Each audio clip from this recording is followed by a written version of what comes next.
Y estamos entonces. Ahí me está avisando que está grabando. Bien, en honor al tiempo entonces, muy buenas tardes a cada uno y a cada una de ustedes. Bienvenidos y bienvenidas a nuestra actividad de cierre del Diplomado de Imagenología Pediátrica, la primera versión, y digo la primera versión porque ya ahí voy a dar alguna pequeña sorpresa respecto a este interesante programa. Eh, Teníamos que cerrar con una actividad intensa, con una actividad que fuera, pero no menor, y en ese sentido, el expositor del día de hoy es el tecnólogo médico Cristian Tapia. Cristian Tapia es tecnólogo médico de la Universidad de Chile, es diplomado en tomografía computada y en resonancia magnética, es candidato a magíster en educación superior y académico de la Universidad Central de Chile. Bueno, y también hace buenas clases, es profe de nuestro también, así que también Sí. la hace todo este muchacho. Así que nada, Cristian, bienvenido. Muchas gracias por acompañarnos el día de hoy. Te dejo la palestra para que podamos conversar, puedas compartir tu pantalla y empecemos, pero de una a esta interesante Ya, charla magistral. perfecto. Perfecto. Mientras comparto la pantalla, aprovecho de agradecer un montón la presentación. Decir que para mí ha sido bastante satisfactorio compartir con los chicos de la Católica del Maule, ¿ya? Y qué mejor que esta instancia para compartir un tema que nos gusta no solamente a mí, sino que a ti y a varios colegas que vi ahí en la lista, que algunos parece que los conozco, ¿ya? Con respecto a lo que es la radiología pediátrica, ¿ya? Así que comenzamos. Si hay alguna dificultad con el audio, que espero que no la haya, o con la imagen, si lo pueden hacer saber en el momento, y también si hay alguna duda con lo que estamos hablando, también yo prefiero que esas dudas surjan en el momento y para que las resolvamos inmediatamente, ¿ya? Ningún Ya, problema. Yo voy a ser tu moderador, Cristian. perfecto. Ya, comenzamos entonces. Evaluación radiológica de anomalías esqueléticas. ¿Ya? Esta clase siempre le colocaba algo de introducción a la radiología pediátrica porque era como el primer paso en que yo empezaba a hablar de niños, francamente como tal. ¿Ya? Bueno, dentro de lo que es la radiología pediátrica, uno de lo que nos dicen siempre es que los niños no son adultos pequeños. Es algo que lo aprendemos rápido apenas empezamos a tomar radiografía. ¿Ya? Bueno, dentro de lo que es el tema de anomalías esqueléticas, hay dificultades entre los autores en cuanto a lo que es la clasificación de estas anomalías, pero afortunadamente viene la imagenología a ayudarnos justamente con este tema, ¿ya? Para observar radiografía pediátrica y determinadas anomalías, hice este pequeño cronograma de lo que explica lo que es observar, comparar. El comparar a veces no es solamente con la mano contralateral, sino que es comparar a veces con huesos vecinos que están al lado uno de otro, ¿ya? Y su morfología, cosa que si nos empezamos a dar cuenta de algunos daños o algunas anomalías esqueléticas o anomalías de formación, tenemos que notificar que este punto es crítico posteriormente, incluso en lo que es el TM, y planificar nuestro examen, que justamente es lo que nosotros realizamos, poder determinar y poder demostrar una patología en mejor forma. ¿Ya? Ya, como índice de temas tenemos la anomalía esquelética, su clasificación, vamos a hablar un poquito de patología de cadera de niños y un bonus track de fractura de Salter-Harris. ¿Ya?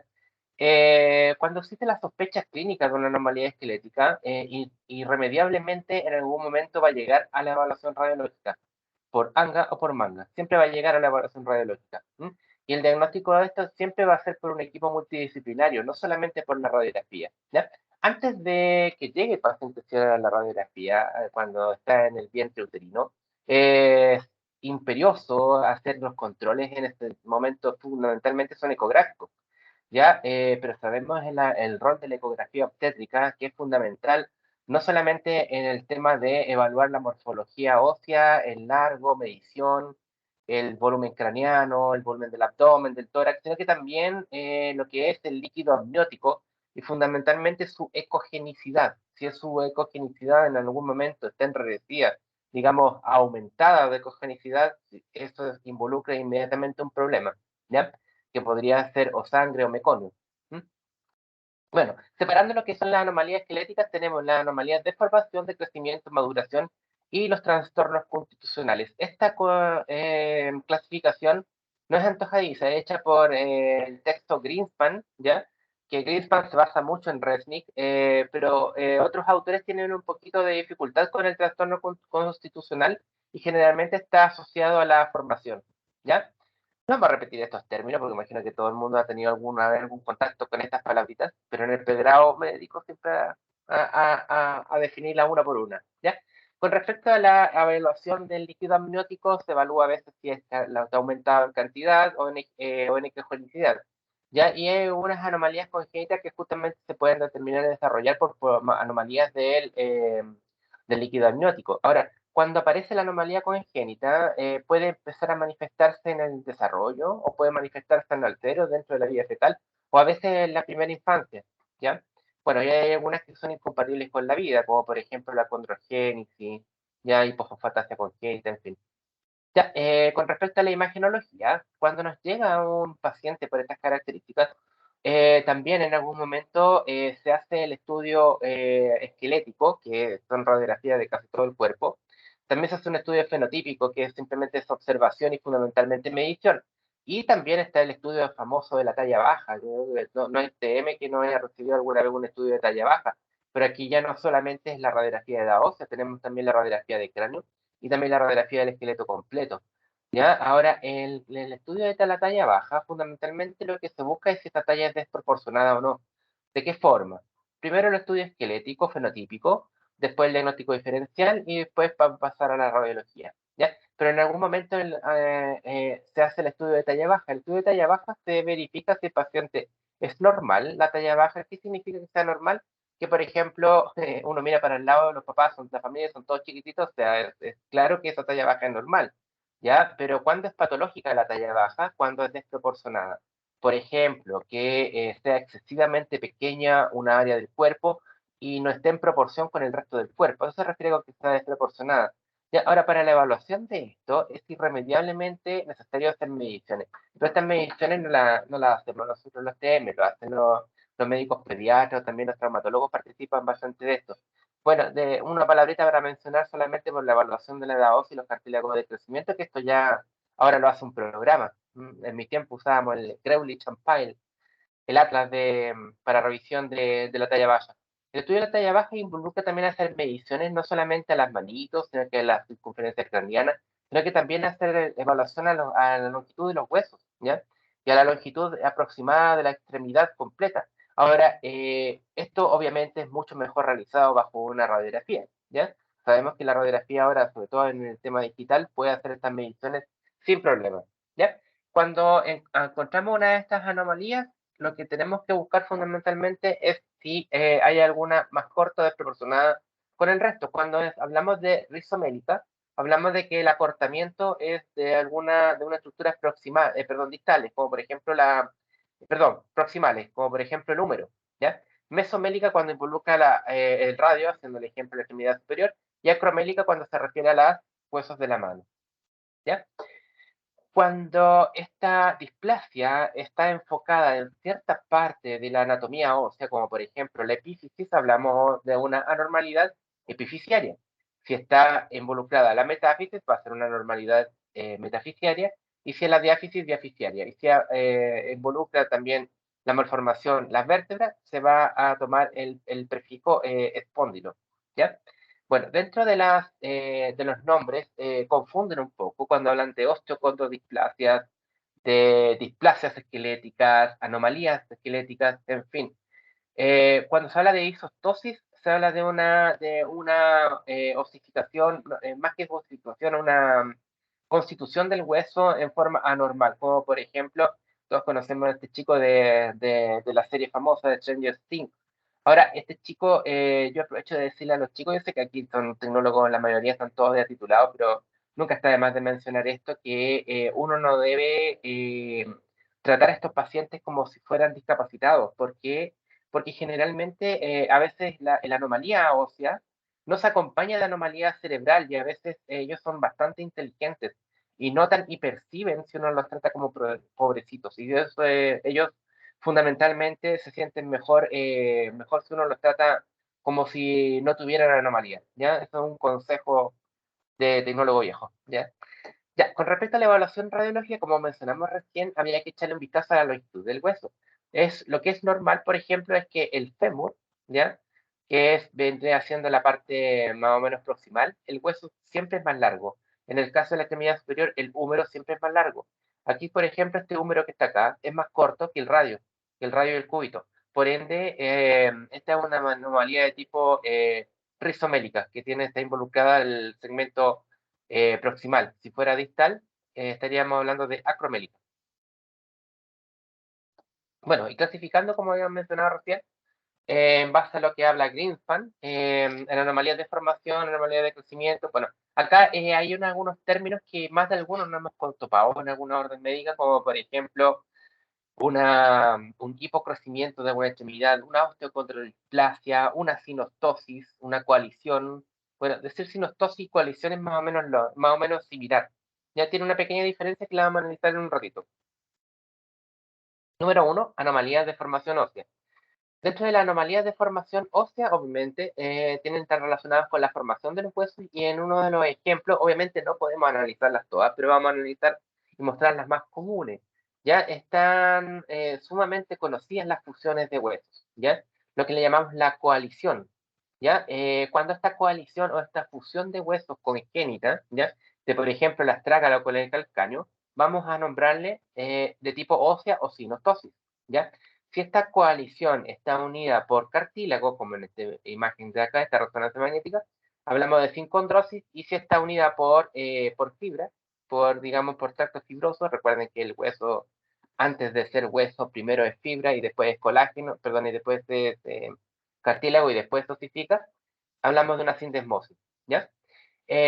Bueno, y hay algunos signos radiológicos que son bastante particulares y bastante conocidos. Yo creo que más de algunos nos ha pasado esto, que nos encontramos de repente, no lo sabemos inicialmente, pero basta con un poquito de averiguar y vamos aumentando nuestro bagaje. Por ejemplo, el signo de la C, que es típico de una coalición talocalcánea, ¿ya? El signo del oso hormiguero, que es típico de una coalición o una fusión ósea entre el calcáneo con el navicular, con el escafoide tartriano. Ya, y hay otros signos radiológicos un poco más particulares, como por ejemplo el signo del hongo, no sé, así le llaman, por ejemplo, no le vamos a decir un nombre más complicado, ¿ya? Pero aquí, por ejemplo, en esta otra imagen se aprecia un poco más con más detalle, ¿ya? No siempre los signos radiológicos se van a mostrar con tanto detalle o con tal cual como la persona que los describe, ¿ya? Y algunos, de hecho, yo he estado en congresos donde se hacen concursos de signos radiológicos y sale una cantidad de nombres extraños, ¿ya? Afortunadamente hay algunas páginas, por ejemplo, el álbum de signos radiológicos, que se dedican justamente a recopilar estos antecedentes y hacer una especie de recopilación bastante detallada de cada signo radiológico y qué significa. Es bastante bueno. Álbum de signos radiológicos, se los recomiendo. ¿Ya? Bueno, dentro de este tipo de anomalías también encontramos las agenesias, o sea, la falta de un hueso, por ejemplo, en este caso, agenesia fibular, ¿ya? En este caso hay una agenesia de sacro, ¿ya? Fíjense que acá no está el sacro. Ahora, este es un tema de las protecciones gonadales, ya se está dejando de usar, va a implicar un tema cultural esto, porque el hecho de que usar el protector gonadal genera radiación secundaria, y esa radiación secundaria, el paciente está pegado justamente al protector, o sea, uno termina irradiando más al paciente dejando el protector puesto, ¿ya? Acá está otro paciente que tiene una agenesia fibular, pero es unilateral, ¿ya? No es bilateral. ¿Se fijan acá? Acá falta el peroné, ¿ya? Otra de las anomalías que también existen son los huesos supernumerarios, que también están dentro de las anomalías de formación, como por ejemplo las polidactilias. A veces estos dedos son funcionantes o, por ejemplo, en este caso son no funcionantes, ¿ya? Bueno, y todos conocen el caso, no, creo que todos los conozcan, pero existe el caso particular de una familia brasileña que casi todos tienen 6 dedos y son todos funcionantes. ¿Qué pasa cuando nosotros nos topamos en sala con esto? ¿Ya? ¿Qué es lo que tenemos que buscar nosotros? Más que tomar una radiografía lo más técnica posible, en el fondo, es tomar una radiografía en que quede en evidencia la fusión de los huesos y sobre todo el poder contarlos, ¿ya? O sea, si esta manito nos queda un poquito oblicua y nos quedan los huesitos montados, hay que tratar de desproyectarlos y que queden todos separaditos para que se pueda verificar que, por ejemplo, este niñito tiene 4 metacarpianos acá y tiene 4 deditos, o sea, los tiene todos, solamente que tiene el cuarto y el quinto están fusionados, ¿ya? Otras anomalías que cuando uno las recibe de repente se asusta, sobre todo si está en clavícula y el paciente puede ser niño, pediátrico o un recién nacido, puede pensar que tenga una fractura de clavícula. No, son pseudoartrosis congénitas. ¿Qué es una pseudoartrosis? Ese término, permiso, Ese término se conoce como cuando una fractura no consolida, cuando una fractura no pega, ¿ya? Por eso se le llama pseudoartrosis, ese tipo de anomalía, digamos, que no es congénita, sino que es secundaria a una fractura que no unieron los huesos. Pero cuando es congénita, se le nombra pseudoartrosis porque en el fondo da el aspecto como si hubiera sido traumático, pero no lo es. ¿Cuál es la diferencia entre uno con otro? Es que no duele, generalmente no duele. ¿Ya? El paciente no se queja de dolor con esto y tiene obviamente mucha más movilidad que la de que debería tener, pero obviamente representa un problema, ¿ya? Y estos generalmente son de resolución quirúrgica, pseudoartrosis congénita. Hay como uno, dos, tres ejemplos, ¿ya? Y aquí está el diagnóstico diferencial con una fractura real de clavícula, ¿ya? ¿Por qué está aquí de nuevo las otras imágenes de fusiones huesos? Porque no solamente están en los pies también. Por ejemplo, aquí hay una sinostosis. Recuerden que la sinostosis era la coalición, la unión de fusión de huesos. Cuando eran huesos se llama sinostosis, que es lo mismo que decir coalición. Acá está el hueso piramidal con el semilunar fusionado. Y acá hay una fusión de dos deditos. Las craneosinostosis también están en este grupo, ya que es un paciente común de nosotros cuando hacemos radiología pediátrica. Bueno, y ahí nos podemos encontrar no solamente con querosinostosis, sino que con algunas variantes normales, consideradas normales ya, como son los huesos wormianos, son huesos extra supernumerarios ahí alrededor de la sutura. Ya, bueno, tenemos que tomar una buena frontal lateral y down para evaluar las fotanelas, fundamentalmente el brecma, el lambda, ya, el pterion y el asterion, como andamos con los nombres, yo creo que bien. Ya, pero acá fundamentalmente, este paciente igual tarde o temprano llega igual a tomografía computada, ¿ya? Pero eso no significa desmerecer de que nuestra radiografía debe ser bien tomada y bien derechita, ¿ya? Bueno, y aquí salen las distintas morfologías de cráneo, que no las vamos a detallar una por una porque alargaríamos el cuento, pero que sí nos tenemos que fijar que a veces estas craneosinostosis no son bilateral, sino que son unilateral y generan dismetría del cráneo, no sé si estará bien el concepto, pero el hecho de que el cráneo se deforme, ¿ya? Y con una tomografía computada aparece bastante bien acá el hecho de que, por ejemplo, acá en la sutura coronal, a este lado, el lado derecho, está fusionada y acá permanece, ¿ya? Bueno, y esto no es anomalía, sino que a veces algunos pacientes permanecen aquí una sutura frontal, la sutura metópica, que es una variante normal, no es patológico, ¿ya? Bueno, el número 2, con las anomalías de crecimiento nos podemos topar con extremidades con hipocrecimiento, ¿ya? Puede ser la extremidad completa, puede ser solamente cierto hueso. Ahora, ¿qué involucra esto? El hecho de que el niño va a quedar con una dismetría de extremidad inferior, por ejemplo, para este ejemplo. ¿Ya? A veces nos presentan, por ejemplo, en la mano, por ejemplo, este paciente que tiene acá el pulgar demasiado pequeño, ¿ya? Bueno, cuando es generalizado hablamos de braquidactilia, ¿ya? O macrodactilia cuando es lo contrario, cuando es excesivo crecimiento de alguna, por ejemplo, en este caso del ortejo mayor y el segundo ortejo. ¿Ya? Y algunos de estos son considerados variantes normales, como por ejemplo, yo creo que todos alguna vez nos hemos topado con algún amigo, compañero o algún paciente que tiene un dedito más corto en la mano o en el pie, ¿ya? Ya son consideradas variantes normales, no representan significado patológico, ¿ya? Esto es bueno tenerlo en cuenta, porque de repente uno toma la radiografía a veces y no debería y podría conversar más con el paciente. Consejo. Ya, y también aparecen a veces las clinodactilias, que son estas pequeñas desviaciones de la falange distal, pero que también no tienen significado patológico. ¿Mm? Generalmente en la edad ósea aparecen a veces estas clinodactilias. Bueno, también hay eventos que no son traumáticos y también hay subluxaciones y subluxaciones congénitas, ya que también es bueno conocerlas para cuando uno empieza a trabajar, sobre todo. Por ejemplo, acá, fíjense acá esta diástasis y separación que hay entre el radio con el cúbito, ya, y ya no son variantes, sino que son luxaciones congénitas. Esto obviamente le representa un problema de funcionalidad al paciente y debe ser corregido de alguna forma quirúrgica. Ahora, uno podría decir, pero ¿cómo me puedo dar cuenta? Bueno, lógico, el paciente que tiene esta anomalía no presenta dolor, ¿ya? Obviamente va a presentar dolor si te hace un movimiento brusco, ¿ya? Pero qué es lo que le termina sucediendo? Recuerden que el hueso, hay una se llama ley de Wolf en el hueso que dice que el órgano siga la función, ¿ya? Y en el caso del hueso también es similar esa ley, y si uno no puede mover por ejemplo, bien adecuadamente una extremidad, termina deformándose. Fíjense aquí el rodete de la cúpula radial que está bastante deformado en esta luxación congénita, ¿ya? También acá hay otras anomalías, como por ejemplo, creo que alguno de ustedes la ha visto, la enfermedad de Blount, ya que, o reconocida como la enfermedad de las tibias varas, en donde se produce este arqueo, pero este arqueo no es que la tibia haya salido probablemente tal choca, sino que hay una anomalía aquí en alrededor del cartílago de crecimiento proximal en la tibia, ya generalmente, o sea, en el lado interno, medial, en el lado medial, ya, que produce que se genere justamente este geno varo, ¿ya?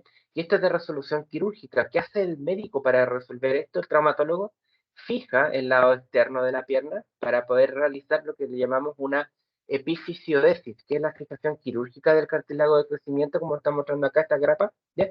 Y eso permite que en teoría, entre comillas, cartílago de crecimiento que está tardando su formación, logre alcanzar la otra zona del cartílago de crecimiento para que el niño pueda enderezar sus piernas. Obviamente esos tratamientos son en la niñez.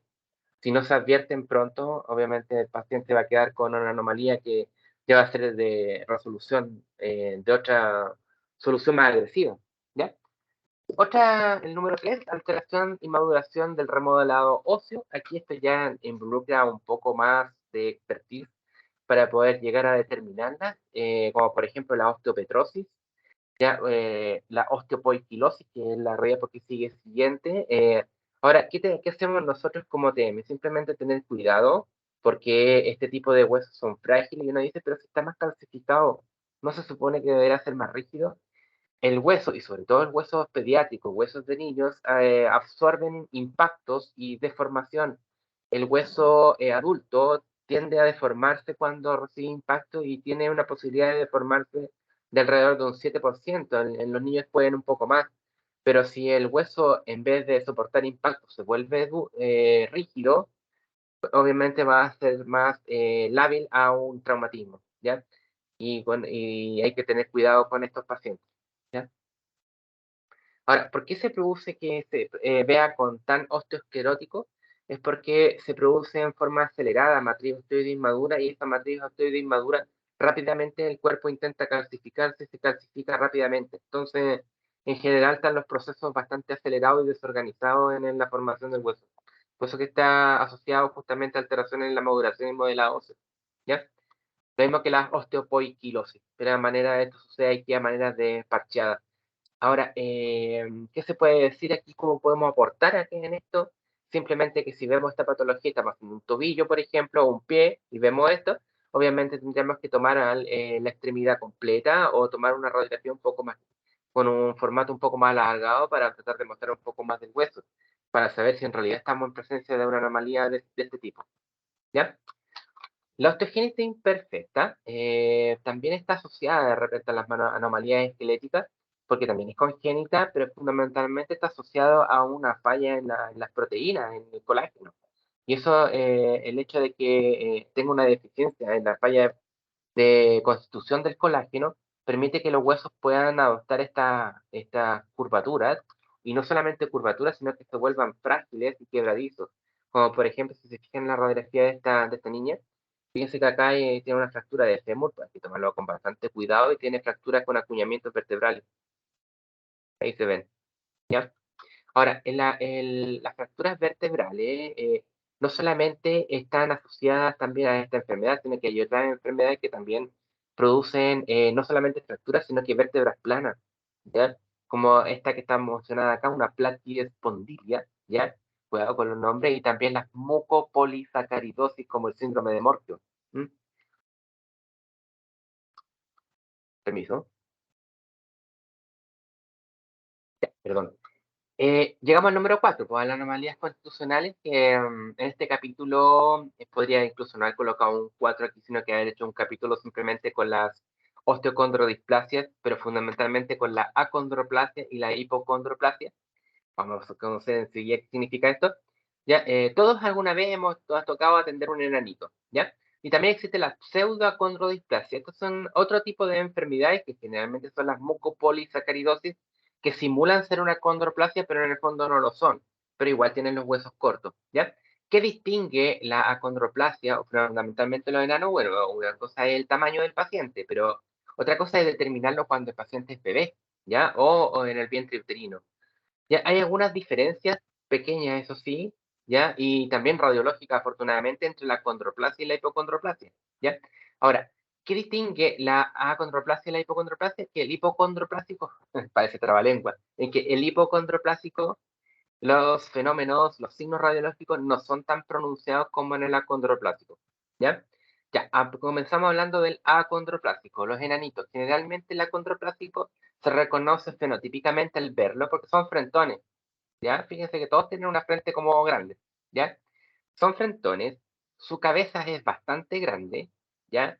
Es rizomélica, o sea, su húmero y su fémur es corto, cuando debería ser más largo, ¿ya? Y también son acromélicos, tienen acortamiento y los huesitos de las manos son característicos. También, por ejemplo, los bebés acondroplásticos también tienen estas características de poder dar vuelta los pies y colocarlo en esta forma, ¿ya? Sus huesos son generalmente anchos, ¿ya? La pelvis es cuadrada, vamos. ¿Qué otros signos radiológicos acompañan? Tienen este signo radiológico que le llaman, bueno, no signo radiológico, es fenotípico en realidad, pero al tomar una radiografía aparece, se nota como la mano en tridente, ¿ya? Esta mano en tridente que por un lado está el pulgar y estos dos dedos terminan haciendo como una especie de V acá, ¿ya? Eh, bueno, también los metacarpianos son cortitos de estos pacientes, los dedos también cortitos y su mano se vuelve un poquito como cuadrada, ¿ya? De hecho, que hay una radiografía típica de un acondroplásico, ¿ya? ¿Qué otras características los distingue? Por ejemplo, en una radiografía de columna. Acá tenemos una radiografía de columna normal. Fíjense en una vértebra condroplásica. La vértebra condroplásica generalmente es media cuadrada, ¿ya? Su canal medular es más estrecho, sus agujeros de conjunción son más pequeños. Fíjense el agujero de conjunción, ¿ya? Y las vértebras son más cuadradas. Otro hecho que los distingue en la frontal es que, fíjense en los pedículos, pedículo, los pedículos normalmente están más juntos o vistos más juntos en la frontal, en las vértebras más superiores, pero a medida que vamos hacia inferior, fíjense bien que se van como separando, ¿cierto? En cambio, en los acondroplásticos está al revés, se van juntando. Eso lo distingue. Y aquí se alcanza a ver un poco la pelvis cuadrada. ¿Ya? En el hipocondroplásico, fíjense acá que esta es una cadera de un niño normal. Fíjense que hay un acortamiento acá del cuello. ¿Ya? Eso lo distingue al hipocondroplásico. Fíjense acá en esta radiografía de un bebé normal. Y acá otra con acondroplásico. Fíjense que los agujeros de conjunción son más pequeños. El canal medular es más pequeño también. Y la vértebra es media cuadrada. Acá hay una reconstrucción 3D de un escáner. Fíjense que la vértebra es más chica, ¿ya? Es lo que denota que es un acondroplásico. También algunos son un poco gorditos también. Ahora, bueno, acá hay uno hipocondroplásico. El hipocondroplásico es tenue, es menos pronunciado los signos radiológicos. Fíjense que acá los pedículos están más o menos a la misma distancia en todas las vértebras en vez de estar separados como un niño normal, ¿ya? Y esta también es está mostrando el fenómeno de un hipocondroplásico. Otro signo radiológico que aparece a veces también es el hecho de que las vértebras dan el aspecto como si fueran una bala, ¿ya? Típico también de los acondroplásicos. Ya, bueno, no vamos a ponernos a diferenciar una pseudoacondroplasia, porque no es la función, pero fíjense que las vértebras se ven algo más irregulares, como se ven ahí. ¿Ya? Algunos acondroplásicos o enanitos logran desarrollar una vida bastante normal, ¿ya? Algunos llegan al cine, otros se vuelven famosos o tienen, por ejemplo, esta chica también creo que es famosa, no me acuerdo el nombre en este momento, pero es físico-culturista, ¿ya? Bueno, y acá en este otro capítulo las tenemos separadas algunas anomalías esqueléticas por, digamos, por parte anatómica del cuerpo. Por ejemplo, acá tenemos algo que es bastante común, como las coxavalgas, ¿ya? Fíjense que acá tenemos la deformidad de Sprengel, típica de la escápula, en la escápula de frecuencia más alta. Acá se filtró acá una apófisis costiforme en nomenclatura radiológica de una costilla cervical, también es una anomalía congénita. La deformidad de Madelung, esta se produciría por sucesivas caídas en la niñez. No está tipificado eso, simplemente es una conjetura, lo leí por ahí, pero lo distingue a esta deformidad en que la plataforma articular se transforma como una especie, como una V corta, ¿ya? Yo creo que todos alguna vez nos ha tocado una radiografía de este tipo en que nos cuesta un montón, dejar la radiografía lateral sobre todo, ¿ya? Anomalías de la cintura pélvica. Ya acá no podemos asociar todas las patologías, sino que nos fundamentamos en estas tres que son típicas de la niñez: la luxación congénita, la epifisiolisis y el PERTE. ¿Ya? Una dificultad cuando tomamos radiografía de pelvis pediátrica es saber si estamos hablando de luxación congénita o displasia de la cadera. Pero en el fondo estamos hablando de lo mismo, porque al final en la luxación congénita de la cadera, la luxación es secundario a una displasia de cadera, porque para que se luce la cadera, obviamente esto viene de una displasia, ¿cierto? Ya, ¿qué se hace con el niño? En el recién nacido se evalúan los pliegues, ¿cierto? Los rollitos, la musculatura, pero a veces esos son indicios que no dicen nada a veces, ¿ya? Pero podrían acompañarse de una displasia. Generalmente el niño displásico tiende a no poder mover las piernas, ¿ya? Y a veces producen estas dismetrías de desarrollo. Pero lo que nos falla son las maniobras de Ortolani y de Barlow. La de Ortolani detecta la luxación de la cadera. ¿Cómo?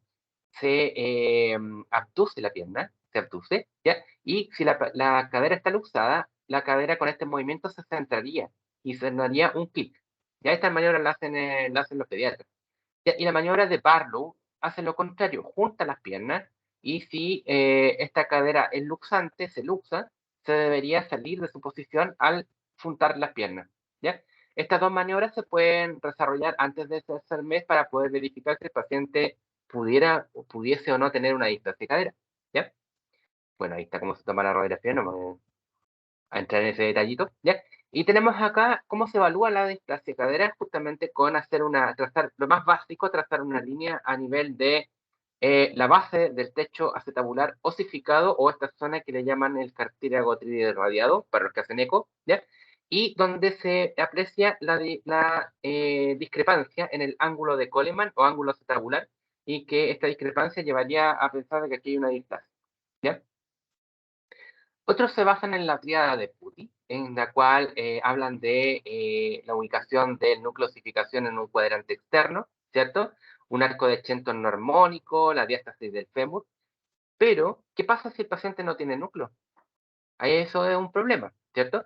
Si el paciente no tiene núcleo, los que hacen ecografía, saltar ecografía, y claramente tienen razón, porque el valor que tiene la ecografía pediátrica a este nivel es mucho mayor que el que puede afrontar la radiografía. Pero, pero hay algunos signos radiológicos y cosas que se pueden realizar cuando no está presente el núcleo, como por ejemplo, realizar las cuadrantes de Ombre-Dane y hacer la prolongación de línea. Por ejemplo, acá vamos a hacer las cuadrantes de hombre day y obviamente esta cadera estaría en los cuadrantes externos, porque la cadera debería ubicarse acá, ¿ya? O el fémur en su defecto, si es que no está presente. O trazar las líneas, no solamente la de Hill-Ren y la de Perkins, sino que esta que le llaman en este escrito donde lo encontré, Chiodin-Rivarola, que simplemente hacen una tangencia. Ahí el techo acetabular osificado y el borde osificado del fémur. Y lo que dicen es que si el paciente tiene displasia, estas se cruzarían al mismo lado y no al lado contrario, porque estas deberían cruzarse por acá, ¿ya? Entonces, uno comprueba esto, creamos acá una displasia a este niño, le creamos la displasia, tiramos las líneas y se cruzan al mismo lado, y eso indicaría que hay una displasia en este sector, ¿ya? Esos son otros métodos, en definitiva, ¿ya? Sin alargarme en esta polémica, ya claramente sabemos que antes del tercer mes gana la ecografía, pero esto es algo que yo he conversado con algunos TM que hacen eco, y ¿por qué no innovar en algún momento? Yo creo que perfectamente se podría, porque sabemos que en la guía MinSal hablan de la radiografía como el método fundamental de diagnóstico, pero por ejemplo, si se sospecha la displasia cadera, perfectamente podría realizarse un procedimiento, digamos, ECOFAS, no sé si estará bien el término, ¿ya? Pero sabemos la implicancia que conlleva eso. Generar profesionales que lo realicen, capacidad instalada, equipos, en fin, ¿ya? Bueno, Y continuando con la evaluación, obviamente más adelante algunos pueden hacer radiografías con yeso y no olvidar la técnica de von Rosen, ¿ya? La técnica de von Rosen, que es con las piernas abiertas y en rotación interna. ¿Hasta dónde? Hasta donde del niño nomás, no hay que forzarlo más allá, sino que simplemente hasta donde pueda, ¿ya?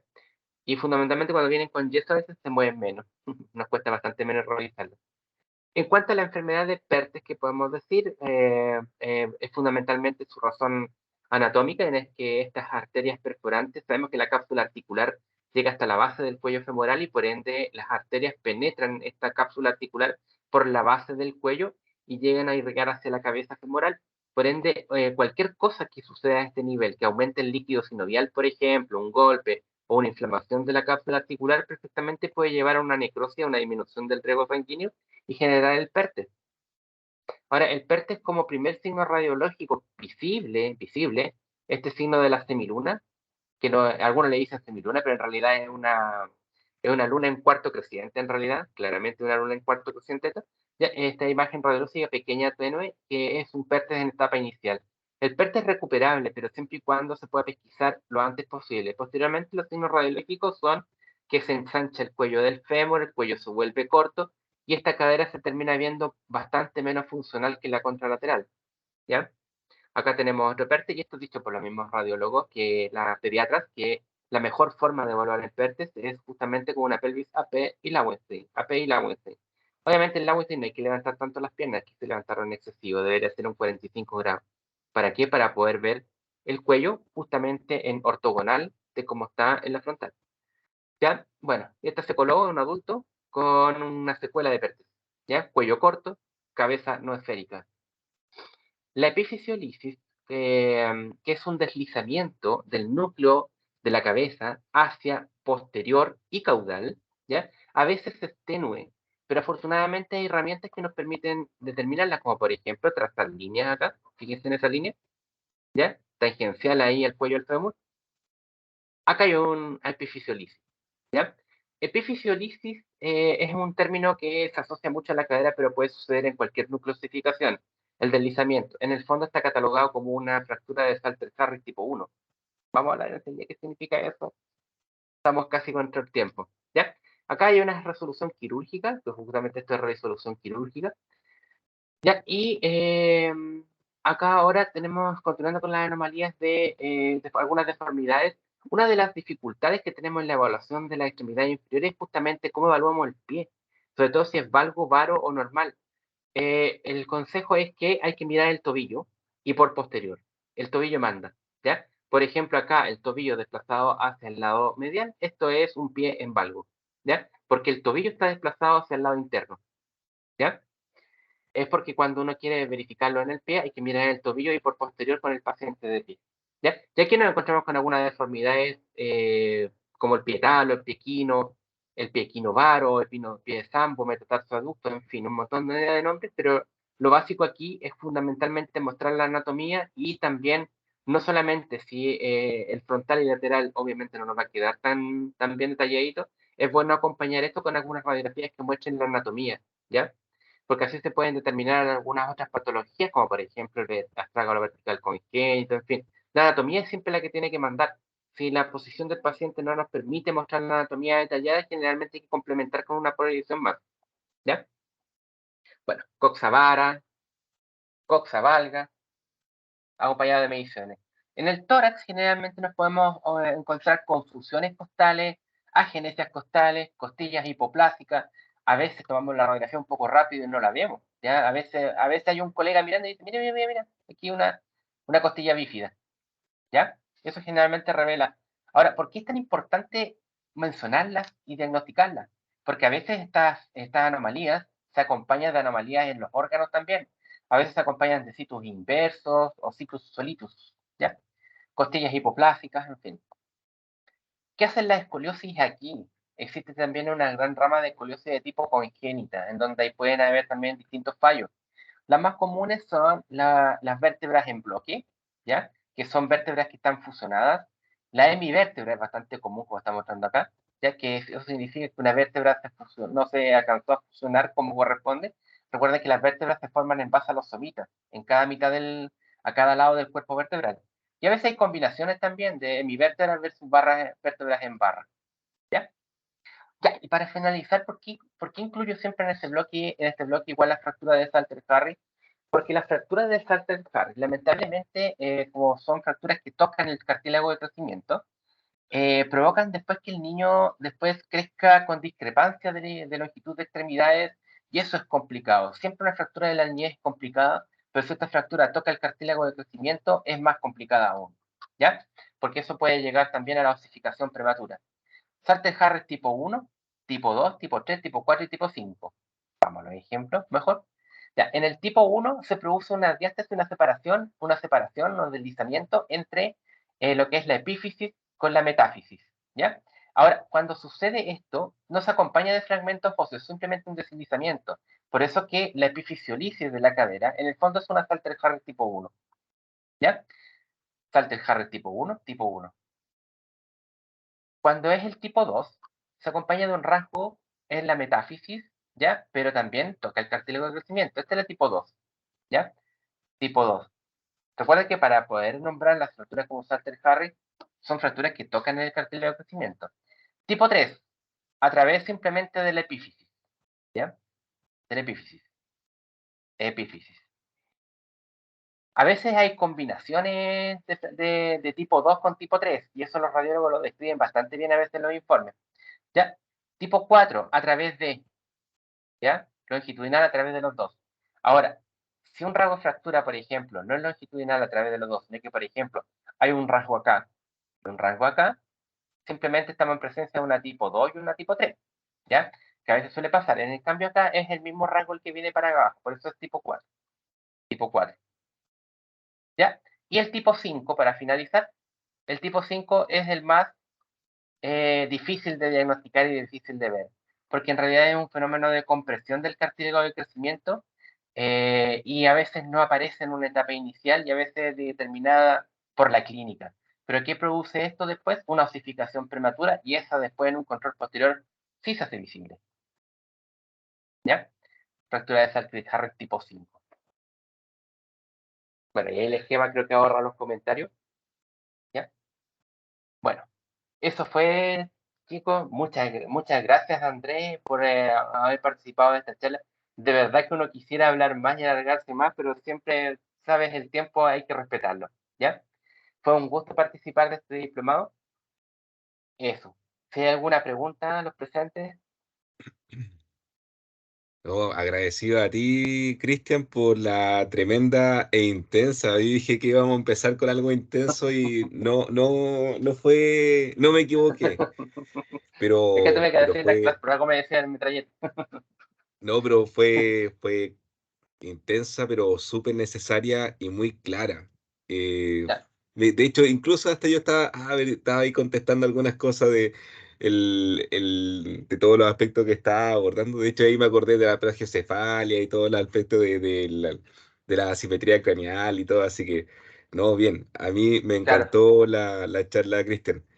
Ya, muchas Eh, gracias. Lo que pasa es que traté de resumirlo lo más posible para nombrarlas solamente y no dedicarme a explicarlas como si fuera el pregrado.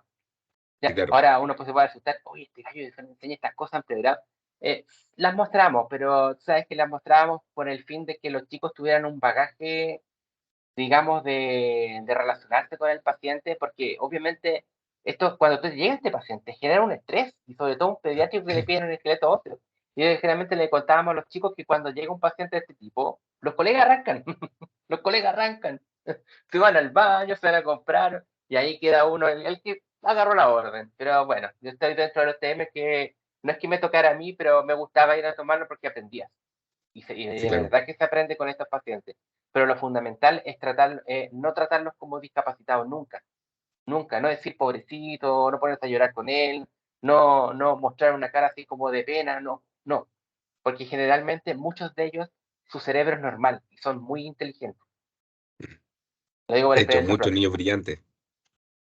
Exacto. Sí, yo me quedo con el mensaje que en alguna vez me socializaron y que se lo transmito a todos los estudiantes que tengo, es que si alguien logra dominar la atención pediátrica, logra atender a cualquier paciente. yo le agregaría, si logra dominar a la mamá, no. Es un tema, lo que pasa es que a veces hay que comprender que las papás a veces están en un estrés, lo digo con conocimiento de causa y ahora más que me tocó también. Uno tiene un estrés cuando va al examen de este tipo y tiene un estrés bastante alto, entonces una palabra que pueda no ser tomada como algo normal puede generar un problema, una baja de ánimo, una pelea, y no queremos eso. No, Queremos que el está tecnólogo muy sea lejos. simplemente el famoso eslabón, el buen eslabón que sepa después no solamente demostrar bien la patología, sino que pueda participar en el sentido de dar aviso o notificar, porque obviamente si esto es una patología que están buscando, y ese paciente, por ejemplo, no sé, pues se va de viaje y va a volver a retirar su examen en un mes más, no es la idea que suceda eso. A veces algunas de estas cosas hay que verlas antes, sobre todo la experta el PERTE y oye, el PERTE de fisiolisis. Sin alargarme, lo cuento el tiro. Niño gordito, lo mandaron solo a la sala, obviamente tienen que acompañarlo, pero lo estaban mandando como solo independiente. Niño cojeaba. Yo dije, chuta, aquí algo pasa. ¿De cuánto que cogía? Un mes. Dios mío, entonces uno se agarra la cabeza. Y tenía senda epifisiolisis. La cabeza del fémur, la cabeza femoral pértesis. Sí, pues, ¿no? Y una cabeza, en el niño, una cabeza que no se forme esférica, son problemas para toda la vida, Exacto, tal lamentablemente. cual. Oye, yo quería, no sé si hay alguna pregunta de los asistentes, de los que están acá acompañándonos, alguna inquietud, alguna pregunta. No, yo de mi parte, Cristian, solo darte las gracias por la tremenda charla.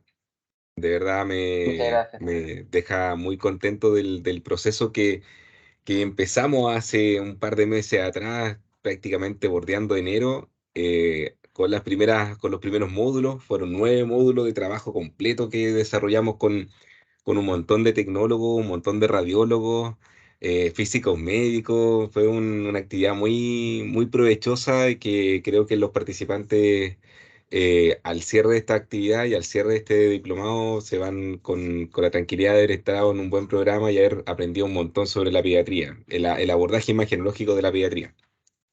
Y con el Excelente. cierre que estás dando tú, pucha, la quinta, ahí, pa, la guinda de la Pucha, torta. excelente. Yo traté de hablar lo más posible porque para colegas, para colegas. No, y felicitar a los chicos porque de verdad que se necesita no solamente el conocimiento, digamos, por tener que saber lo que estoy mirando, sino que el hecho de poder participar de la búsqueda del diagnóstico, el poder sugerir un examen, el poder notificar cuando sea necesario, es sumamente importante. Yo siempre soy un convencido de que en algún momento, sobre todo amarrado a la notificación de resultados críticos, en algún momento el rol del tecnólogo médico se va a tornar preponderante, se va a tornar muy preponderante. Yo de hecho no lo mencioné, pero muchas de estas cosas igual a veces están ligadas al maltrato infantil, a la radiología neonatal, ¿ya? De hecho, tú sabes, esta clase estaba amarrada a un módulo, ¿te acuerdas? Ahí, po. Al módulo Sí, por pediátrico. supuesto.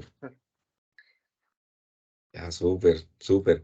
Bien, no quiero ser irrespetuoso con los tiempos de nadie. Ya, Cristian, muchas perfecto. gracias por tu tiempo, muchas gracias por acompañarnos.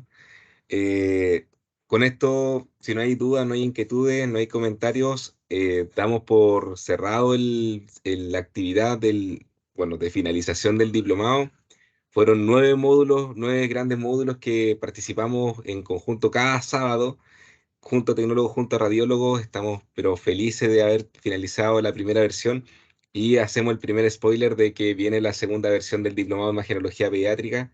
Ya está todo listo, todo armado para que podamos llevar a cabo la segunda versión, en la cual va a comenzar, bueno, van a tener noticias ahí en las redes sociales prontamente, pero quiero ahí hacer el spoiler de que el mes de diciembre vamos a comenzar con la segunda versión, así que probablemente un par de meses antes vaya a aparecer publicidad, difusión y procesos de admisión para el programa.